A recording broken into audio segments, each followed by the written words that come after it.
Hello friends, आप सभी का स्वागत है आपके फेवरेट यूट्यूब चैनल पे। और मैं हूं गौरव मौर्य और अभी हम लोग पढ़ने वाले हैं class 9 biology chapter number 3 improvement in food resource का एक बेहतरीन सा टॉपिक। चलिए शुरू करते हैं। Food and the main source of food. भोजन क्या होता है और उसके मेन सोर्सेस क्या हैं, चलिए जानते हैं। Food give us energy, we need energy to do work. हम भोजन एनर्जी के लिए खाते हैं, हमें उससे एनर्जी मिल सके और हम उससे काम कर सकें। काम क्यों करेंगे? ताकि कि पैसा अर्न कर सकें। काम करने के लिए क्या चाहिए? एनर्जी चाहिए। एनर्जी के लिए क्या चाहिए? फूड चाहिए। ठीक है। फूड हमें न्यूट्रिशनल सपोर्ट भी देता है और वो ग्रोथ और डेवलपमेंट में हेल्प भी करता है। अब हमने देखिए, हमने काम किया, काम करने के लिए एनर्जी आई। एनर्जी कहाँ से आई? फूड से आई। अब फूड कहाँ से आया है? तो फूड आता है आपका प्लांट और एनिमल से। मेनली यही दो जगह है जहाँ से फूड आपका आता है। प्लांट से आपको सेरल्स मिल सकते हैं, पल्सेस मिलते हैं, vegetables, fruit, nuts, oil, seeds, spices, different kind of things मिलती हैं।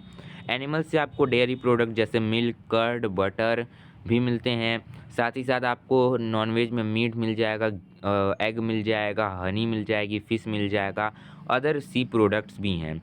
अब जैसे कि आप वो हनी बी से आप हनी ले सकते हैं, यहाँ पे लिखा हुआ है, सब कुछ मेंशन है।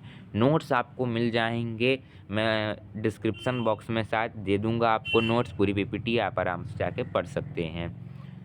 Need for efficient crop and livestock production. जैसा हमारे चैप्टर का नाम है कि इम्प्रूव करना है हमें क्रॉप को, प्रोडक्शन को, फूड के रिसोर्स को हमें इंक्रीज़ करना है। क्यों इंक्रीज़ करना है उसका रीज़न जान लेते हैं, उसके बाद पढ़ने में मज़ा आएगा। सबसे पहले क्रॉप होती क्या है? तो जब हम किसी लार्ज स्केल पे प्लांट का ग्रो करते हैं तो उस पूरे प्लांट को हम क्या कहेंगे? क्रॉप कहेंगे।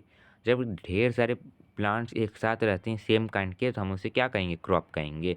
और लार्ज स्केल रेयरिंग एनिमल की क्या कहलाती है? लाइव स्टॉक्स कहलाती हैं। क्या कहलाएगी? Livestocks. जब ढेर सारे एनिमल्स, ढेर सारे जानवर रहेंगे एक ही प्रजाति के, उन्हें हम कहेंगे लाइव स्टॉक्स। ठीक है। अब कारण क्या है? पहला कारण है कि भारत की बढ़ती हुई जनसंख्या की वजह से फूड की डिमांड हाई है और यही कारण है कि हमें इफ़िशिएंट क्रॉप और लाइव स्टॉक प्रोडक्शन करना चाहिए। डिमांड हाई है लेकिन प्रोडक्शन कम है और हमें उस प्रोडक्शन को मैच करना चाहिए। लेकिन एक और समस्या और है कि हमारे पास जो एग्रीकल्चरल लैंड है वो भी लिमिटेड है, जिसकी वजह से प्रोडक्शन कम हो रहा है और हम जो है कि जनता की मांग को, जनता की ज़रूरतों को पूरा नहीं कर पा रहा है। इस वजह से हमें क्रॉप और लाइव स्टॉक प्रोडक्शन को बढ़ाना चाहिए। दूसरा टॉपिक आता है हमारा how to increase food production. हमको कारण पता चल गया कि क्यों हमें बढ़ाना चाहिए। अब फूड प्रोडक्शन को कैसे बढ़ाएं? जैसे कि ये ख्याल हमारे ही दिमाग में नहीं आया, बहुत सारे रिवोल्यूशनरीज थे उनके दिमाग में भी ये ख्याल आया। उन्होंने क्या किया? बहुत सारे रिवोल्यूशंस किए। जैसे ग्रीन रिवोल्यूशन जो है कि किया गया एम एस स्वामीनाथन जी के द्वारा, जिसने जो है कि ग्रेन्स की यील्ड जो है कि इंक्रीज़ कर दी। उसके बाद वाइट रिवॉल्यूशन किया गया वर्गीस कुरियन के द्वारा, जिनको भारत के मिल्क मैन के नाम से भी जाना जाता है। इनकी वजह से जो है कि मिल्क का और मिल्क प्रोडक्ट का वो प्रोडक्शन इंक्रीज़ हो गया। उसके बाद ब्लू रिवॉल्यूशन किया गया डॉक्टर अरुण कृष्णन के द्वारा।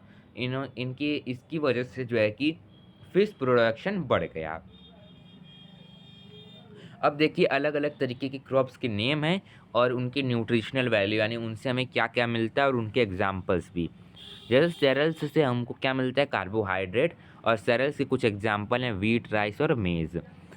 पल्सेस से हमें क्या मिलता है? प्रोटीन मिलता है, जैसे कि ग्राम हो गया, लेंटिल्स हो गया। ठीक है। ऑयल सीड से हमें क्या मिलता है? फैट मिलता है, जैसे soybean, groundnut, mustard, sunflower. Vegetable, spices और फ्रूट हमें मिनरल और small amount of vitamin, fats और प्रोटीन भी देते हैं। जैसे वेजिटेबल में फ्रूट हो गया, कैरेट हो गया, ट्रम्पिन हो गया, कुकुम्बर हो गया, ऑरेंज हो गया, चिनामोन हो गया, ये सब क्या है? वेजिटेबल, स्पाइसेस और फ्रूट्स में आती हैं। Fodder crop. फॉडर क्रॉप जो है कि एक तरीके की क्रॉप होती है जिसका यूज हम जो है कि लाइव स्टॉक्स के लिए करते हैं, उनको खाना देने के लिए करते हैं। लाइव स्टॉक्स मैंने आपको बताया था कि जब ढेर सारे एनिमल्स होते हैं सेम टाइप के, उनको हम क्या कहेंगे? लाइव स्टॉक्स कहेंगे। जैसे कि बरसीम हो गया, सूडान ग्रास हो गया, ओट्स हो गया, ये सब हम फॉडर क्रॉप्स हैं, ये हम लाइव स्टॉक्स को देते हैं एज अ फूड। उसके बाद आ गया different crop season in India. Bharat में विभिन्न प्रकार के क्रॉप सीजन्स होते हैं, जैसे जैसे देखिए सीजन्स, जैसे समर हो गया, विंटर हो गया, स्प्रिंग हो गया, ऑटम हो गया, रेनी हो गया। उसी तरीके से क्रॉप के भी सीजन होते हैं कि कौन से सीजन में कौन सी क्रॉप ग्रो होती है। जैसे पहला है खरीफ क्रॉप। खरीफ क्रॉप जो है कि रेनी सीजन में ग्रो की जाती है, फ्रॉम जून टू अगस्त के महीने में ग्रो किया जाता है। इसमें राइस होता है, मेज़ होता है, कॉटन होता है, आदि चीज़ें होती हैं। रबी क्रॉप जो है कि विंटर सीजन में अक्टूबर से लेकर मार्च तक ग्रो किया जाता है, जिसमें मस्टर्ड, ग्राम, पी, व्हीट वगैरह आ जाते हैं। जैद क्रॉप जो है कि समर सीजन में ग्रो किया जाता है, जिसमें वाटरमेलन, कुकुम्बर, मस्क मेलन आदि चीज़ें आ जाती हैं। आई होप आपको वीडियो अच्छा लगा होगा। Thanks for watching. Study hard and never give up. Thank you.